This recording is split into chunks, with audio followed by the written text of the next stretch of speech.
ಮಾಜಿ ಸಚಿವ ಶಿವರಾಜ್ ತಂಗಡಿರವರು ಡಿಕೆ ಶಿವಕುಮಾರ್ ಅವರ ಸಂಪುಟಕ್ಕೆ ಮರು ಸೇರ್ಪಡೆ ಆಗಿದ್ದಾರೆ. ಬನ್ನಿ, ಈ ಸಂಬಂಧವಾಗಿ ನಮ್ಮ ಜೊತೆ ಮಾತಾಡಕ್ಕೆ ಖುದ್ದು ಶಿವರಾಜ್ ತಂಗಡಿಯವರು ಇದ್ದಾರೆ. ಮಾತಾಡಿ ಸರ್, ಮತ್ತೆ ಸಂಪುಟಕ್ಕೆ ಮರು ಸೇರ್ಪಡೆ ಆಗಿದ್ರಾ? ಈ ಕ್ಷಣ ತಮ್ಗೇನು ಅನಿಸ್ತಾ ಐತೆ? ಬಹಳ ಸಂತೋಷ ಅನಿಸ್ತಾ ಇದೆ. ನಿಜವಾಗ್ಲೂ ಈ ಕ್ಷಣದಕ್ಕೆ ಅವಕಾಶ ಮಾಡಿಕೊಟ್ಟಂತ ರಾಷ್ಟ್ರೀಯ ನಾಯಕರಾದಂಥ ಮಲ್ಲಿಕಾರ್ಜುನ್ ಖರ್ಗೆ ಸಾಹೇಬರು, ರಾಹುಲ್ ಗಾಂಧಿ ಅವರು, ಕೆ ಸಿ ವೇಣುಗೋಪಾಲ್ ಅವರು, ಸುರ್ಜೇವಾಲಾ ಅವರು, ಈ ರಾಜ್ಯದ ಮುಖ್ಯಮಂತ್ರಿಗಳಾದಂಥ ಡಿ ಕೆ ಶಿವಕುಮಾರ್ ಸಾಹೇಬರಿಗೆ ಮತ್ತೊಮ್ಮೆ ಅವರ ಸಚಿವ ಸಂಪುಟದಾಗ ಅವಕಾಶವನ್ನು ಮಾಡಿಕೊಟ್ಟಿದ್ದಾರೆ. ಅದರ ಜೊತೆಗೆ ಸಿದ್ದರಾಮಯ್ಯ ಸಾಹೇಬರು ಮತ್ತು ವಿಶೇಷವಾಗಿ ನನ್ನ ಆತ್ಮೀಯ ಗೆಳೆಯರಾದಂಥ ಪ್ರಿಯಾಂಕ್ ಅವರಿಗೂ ನಾನು ನಿಮ್ಮ ಮುಖಾಂತರ ವಿಶೇಷವಾದಂಥ ಅಭಿನಂದನೆಗಳನ್ನು ಸಲ್ಲಿಸಲಿಕ್ಕೆ ಇಷ್ಟಪಡ್ತೀನಿ. ಇದರ ಬೋವಿ ಸಮಾಜದ ಕೋಟಾದಡಿ ಪಾವಗಡ ವೆಂಕಟೇಶ್ ಅಥವಾ ಬೇರೆಯವ್ರನ್ನ ತಗೊಂತಾರೆ, ಎಸಿ ಶ್ರೀನಿವಾಸ್ ಅವ್ರನ್ನ ತಗೊಂತಾರೆ ಅಂತ ಇತ್ತು ಸರ್. ಶಿವರಾಜ್ ತಂಗಡಿಯವ್ರನ್ನ ಮತ್ತೆ ಮರು ಸೇರ್ಪಡೆ ಮಾಡ್ಕೊಳೋದ್ರಿಂದ ಯಾವ ಮಾನದಂಡ ಅನುಸರಿಸಿರ್ಬೋದು ಸರ್? ಸರ್, ಅದು ಹೈಕಮಾಂಡ್ ಮಾನದಂಡ ಅನುಸರಿಸಿರ್ತೈತೆ. ಬಟ್ ಸಹಜವಾಗಿ ಶಾಸಕರಾದ ಮೇಲೆ ವೆಂಕಟೇಶ್ವರು ಇರ್ಬೋದು, ಎಸಿ ಶ್ರೀನಿವಾಸರು ಇರ್ಬೋದು, ಅವರು ಕೇಳ್ತಾ ಇದ್ದಾರೆ, ತಪ್ಪೇನಿಲ್ಲ.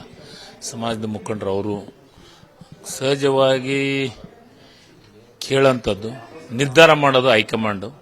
ಇವತ್ತು ಹೈಕಮಾಂಡ್ ನನಗೆ ಅವಕಾಶವನ್ನು ಮಾಡಿಕೊಟ್ಟಿದೆ. ಸಮಾಜದ ಒಂದು ಅವಕಾಶವನ್ನು ಕೊಟ್ಟಿದ್ದಕ್ಕೆ ವಿಶೇಷವಾಗಿ ಎಲ್ಲ ಮುಖಂಡರಿಗೆ ಅಭಿನಂದನೆಗಳನ್ನು ಸಲ್ಲಿಸಲಿಕ್ಕೆ ಇಷ್ಟಪಡ್ತೀನಿ. ಕನ್ನಡ ಮತ್ತು ಸಂಸ್ಕೃತಿ ಇಲಾಖೆ, ಹಿಂದುಳಿದ ವರ್ಗಗಳ ಕಲ್ಯಾಣ ಇಲಾಖೆ ನಿಭಾಯಿಸಿದ್ರಿ.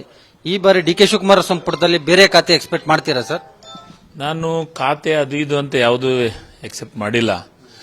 ನಮ್ಮ ಮುಖ್ಯಮಂತ್ರಿಗಳು ಯಾವ ಜವಾಬ್ದಾರಿಯನ್ನು ಕೊಡ್ತಾರೆ ಅದನ್ನ ಪ್ರಾಮಾಣಿಕವಾಗಿ ನಿಭಾಯಿಸುವಂತ ಕೆಲಸವನ್ನು ಮಾಡ್ತೀವಿ.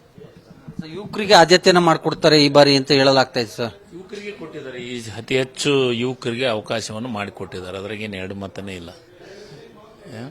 ಯುವಕರಿಗೆ ಮಾಡಿಕೊಟ್ಟಿದ್ದಾರೆ. ಪಕ್ಷ ಕಟ್ಟುವಂತ ಕೆಲಸವನ್ನು ಮಾಡ್ತೀವಿ ಮತ್ತು ರಾಜ್ಯ ಮೆಚ್ಚುವ ರೀತಿಯೊಳಗೆ ಕೆಲಸವನ್ನು ಮಾಡ್ತೀವಿ. ನೀವು ಕೂಡ ಹಿರಿಯ ಸಚಿವರು ಸರ್. ಈ ಸಂಪುಟ ವಿಸ್ತರಣೆಯಲ್ಲಿ ಯಾರ ಇದು ಮೇಲ್ಗೈ ಆಗಿರ್ಬೋದು ಸರ್? ಸಿದ್ದರಾಮಯ್ಯನವ್ರ ಬಣ ಮೇಲ್ಗೈ ಅಥವಾ ಡಿ ಕೆ ಶಿವಕುಮಾರ, ಹೇಗೆ ಅಂತ ಆ ನಿಟ್ಟಲ್ಲಿ ಚರ್ಚೆ ಆಗ್ತಾ ಇದೆ. ಸಿದ್ದರಾಮಯ್ಯ ಸಾಹೇಬ್ರ ಮೇಲ್ಗೈ ಏನೂ ಇಲ್ಲ, ಡಿ ಕೆ ಶಿವಕುಮಾರ್ ಸಾಹೇಬ್ರ ಮೇಲ್ಗೈ. ಅದು ಅವರಿಬ್ಬರ ಮೇಲ್ಗೈ. ಅವರಿಬ್ಬರು ನಮಗೆ ಒಂದು ದೊಡ್ಡ ಶಕ್ತಿ ಮತ್ತು ಹೈಕಮಾಂಡ್ ಎಲ್ಲವನ್ನ ಕೂಲಂಕಷವಾಗಿ ಅಳದೆ ತೂಗಿ ನಿರ್ಧಾರವನ್ನು ಮಾಡಿಕೊಟ್ಟಿದ್ದಾರೆ. ಇದರಲ್ಲಿ ಯಾರ ಮೇಲ್ಗೈ ಯಾರ ಕೆಳಗೈ ಅನ್ನೋ ಪ್ರಶ್ನೆನೇ ಇಲ್ಲ, ಆದ್ಯತೆ ಇದೆ. ಸೊ ಇದಿಷ್ಟು ಶಿವರಾಜ್ ತಂಗಡಿಗರವರ ಸ್ಪಷ್ಟ ನುಡಿಗಳು. ಕ್ಯಾಮರಾಮನ್ ಹರಿ ಜೊತೆ PNS ವಿಸ್ತಾರ ನ್ಯೂಸ್, ಬೆಂಗಳೂರು.